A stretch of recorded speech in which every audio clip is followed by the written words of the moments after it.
आप ये धुन कैसे जानते हैं? कुलकर्णी सरकार ने वो यंत्र तो आज ही मंगवाया है। ये तो मैं नहीं जानता,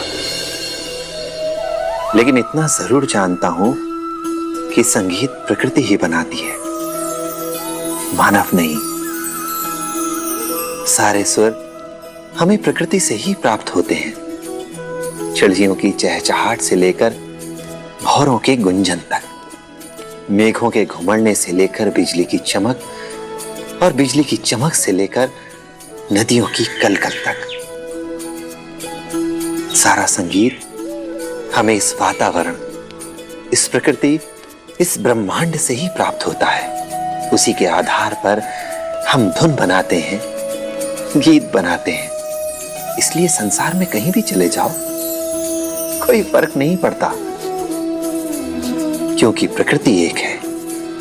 इसलिए संगीत में समानता अवश्य मिलती है।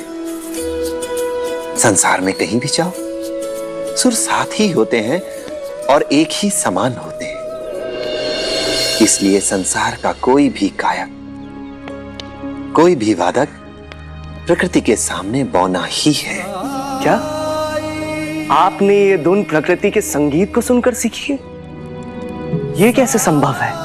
अपनी आंखें बंद करो और अपने आसपास के वातावरण, इस निसर्ग को सुनने का प्रयास करो।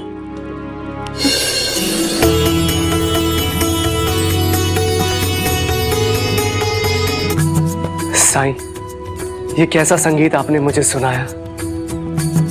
मैं अंदर से बहुत थका हुआ था, परेशान था, विचलित था, मगर इस संगीत ने मेरे अंदर की हलचल को बिल्कुल शांत कर दिया।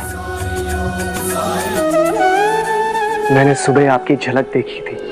आपने जो कहा था, मैं उससे बहुत प्रभावित हुआ। नए हो शिरडी में? जी, मैं कुलकर्णी सरकार का बहनोई हूं।